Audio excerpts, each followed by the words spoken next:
ಗಂಭೀರ ಕಾಯಿಲೆಗಳ ವಿರುದ್ಧ ಹೋರಾಟ ನಡೆಸುತ್ತಿದ್ದಾರೆ ಬಾಲಿವುಡ್ ಬಾದ್ಶಾ. ದಿಢೀರ್ ಶಾಕಿಂಗ್ ವಿಚಾರವೊಂದನ್ನ ಬೆಚ್ಚಿಟ್ಟ ಸಲ್ಮಾನ್ ಖಾನ್.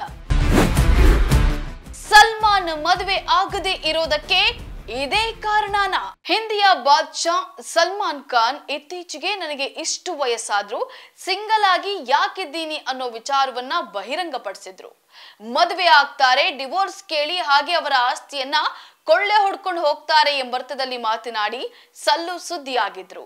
ಸದ್ಯ ಇವರ ಕುರಿತು ಆಘಾತಕಾರಿ ಸುದ್ದಿಯೊಂದು ಲಭ್ಯವಾಗ್ತಾ ಇದೆ.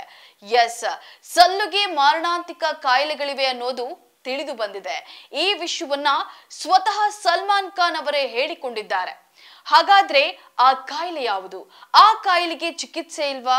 ಈ ಕಾಯಿಲೆಯ ಗುಣಲಕ್ಷಣಗಳೇನು? ಈ ಕಾಯಿಲೆಯಿಂದ ದೇಹದಲ್ಲಿ ಏನೆಲ್ಲ ಬದಲಾವಣೆಗಳು ಆಗ್ತಾವೆ?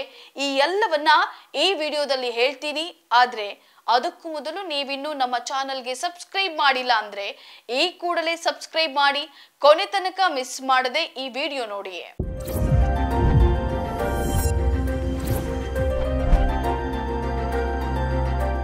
ಕಳೆದ ಕೆಲವು ವರ್ಷಗಳಿಂದ ಗಂಭೀರ ಕಾಯಿಲೆಗಳ ವಿರುದ್ಧ ಹೋರಾಟವನ್ನ ನಡೆಸುತ್ತಿದ್ದೇನೆ. ಟ್ರೈಜಿಮಿನಿಲ್ ನರಶೂಲೆ ಎಂಬ ಕಾಯಿಲೆ ನನಗಿದೆ. ಹಗಲು ರಾತ್ರಿ ಈ ಕಾಯಿಲೆ ವಿರುದ್ಧವೇ ಹೋರಾಡ್ತಿದ್ದೇನೆ. ಅಲ್ಲದೆ ಮೆದುಳಿನಲ್ಲಿ ರಕ್ತನಾಳ ಸಮಸ್ಯೆ ಕೂಡ ಇದೆ. ಅದಕ್ಕೂ ಸಹ ಚಿಕಿತ್ಸೆಯನ್ನ ತೆಗೆದುಕೊಳ್ತಿರೋ ವಿಚಾರವನ್ನ ಬಾಯಿ ಬಿಟ್ಟಿದ್ದಾರೆ.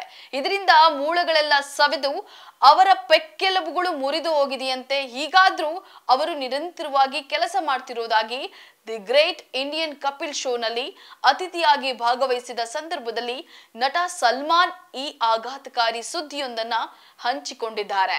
ಸಲ್ಮಾನ್ ಅಭಿಮಾನಿಗಳಿಗಂತೂ ಈ ಸುದ್ದಿ ಕೇಳಿ ಸಿಡಿಲು ಬಡಿದಂಗಾಗಿದೆ. 59 ವರ್ಷದ ನಟ ಸಲ್ಮಾನ್ ಖಾನ್ ಅವರು ಮದುವೆ ಆಗದೆ ಸಿಂಗಲ್ ಆಗಿಯೇ ಉಳಿದಿರೋದಕ್ಕೆ ಇದೇ ಕಾರಣ ಆಯ್ತಾ ಎಂಬ ಚರ್ಚೆ ಕೂಡ ಶುರುವಾಗಿದೆ.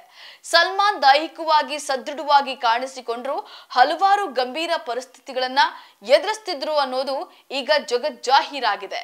ಹಾಗಾದ್ರೆ ಈ ಟ್ರೈಜಿಮಿನಿಲ್ ನರಶೂಲೆ ಅಂದ್ರೇನು? ಈ ಕಾಯಿಲೆಯಿಂದ ದೇಹದಲ್ಲಿ ಏನೆಲ್ಲ ಬದಲಾವಣೆ ಆಗುತ್ತೆ ಅನ್ನೋದನ್ನ ನೋಡೋದಾದ್ರೆ, ಈ ಟ್ರೈಜಿಮಿನಿಲ್ ಅನ್ನೋದು ನರಕ್ಕೆ ಸಂಬಂಧಿತ ಕಾಯಿಲೆ ಆಗಿದೆ. ಇದನ್ನ ವೈದ್ಯ ವರ್ಗ ಆತ್ಮಹತ್ಯೆ ಕಾಯಿಲೆ ಅಂತ ಹೇಳಿ ವ್ಯಾಖ್ಯಾನಿಸ್ತಾರೆ. ಯಾಕಂದ್ರೆ ಆ ಮಟ್ಟಿಗಿನ ನೋವು, ತೀರಾ ಸಂಕಟದಿಂದ ರೋಗಿ ಬಳಲಬೇಕಾದಂತಹ ಪರಿಸ್ಥಿತಿ ಇರುತ್ತೆ. ಈ ಅಸ್ವಸ್ಥತೆಯು ದಿನ ಕಳೆದಂತೆ ನರದ ಮೇಲೆ ಪರಿಣಾಮ ಬೀರುತ್ತದೆ.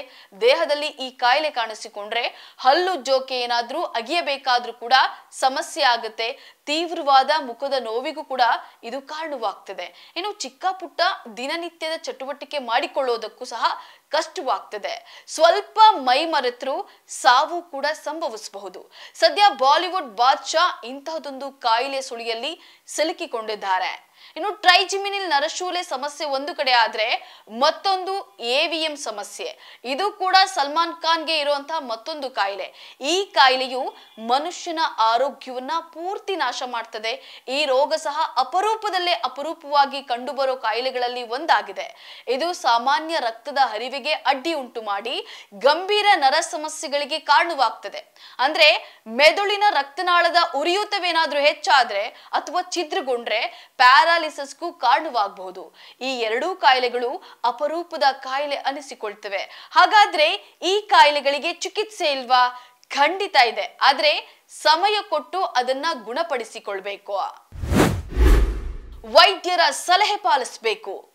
ಸ್ವಲ್ಪ ದಿನಗಳವರೆಗೂ ರೆಸ್ಟ್ ಮಾಡಬೇಕು.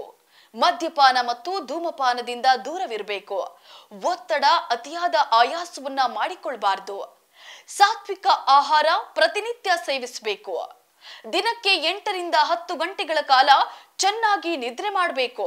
ಆರೋಗ್ಯವೇ ಭಾಗ್ಯ ಅಂತಾರಲ್ಲ, ಆ ಮಾತು 100ಕ್ಕೆ 100 ಸತ್ಯ ನೋಡಿ.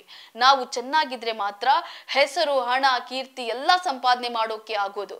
ಒಂದ್ ವೇಳೆ ನಾವೇ ಅನಾರೋಗ್ಯಕ್ಕೆ ತುತ್ತಾದ್ರೆ ಸಂಪತ್ತು, ಕೀರ್ತಿ ತಗೊಂಡು ಏನ್ ಮಾಡಕ್ಕಾಗತ್ತೆ? ದುಡ್ಡಿದೆ ಅಂತ ಚಿನ್ನವನ್ನ ತಿನ್ನೋಕಾಗುತ್ತಾ? ಖಂಡಿತ ಇಲ್ಲ.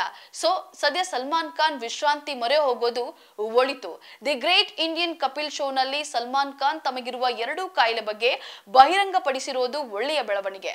ಸದ್ಯ ಈ ವಿಚಾರ ತಿಳಿದ ಅಭಿಮಾನಿಗಳು ನಮ್ಮ ಹೀರೋಗೆ ಇದ್ಯಾವ ಕಾಯಿಲೆ ಬಂತಪ್ಪ ಅಂತ ಬೇಸರ ಹೊರ ಹಾಕಿದ್ರೆ, ಇನ್ನು ಕೆಲವರು ದೇವರ ಮೊರೆ ಹೋಗ್ತಿದ್ದಾರೆ.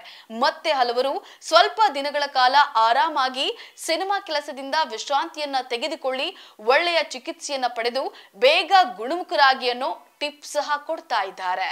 ಇದಿಷ್ಟು ಇವತ್ತಿನ ಸಿನಿ ಅಪ್ಡೇಟ್ಸ್. ಮತ್ತಷ್ಟು ಸುದ್ದಿಗಾಗಿ ನೋಡ್ತಾ ಇರಿ ತ್ರಿವರ್ಣ ನ್ಯೂಸ್. ನಮಸ್ಕಾರ.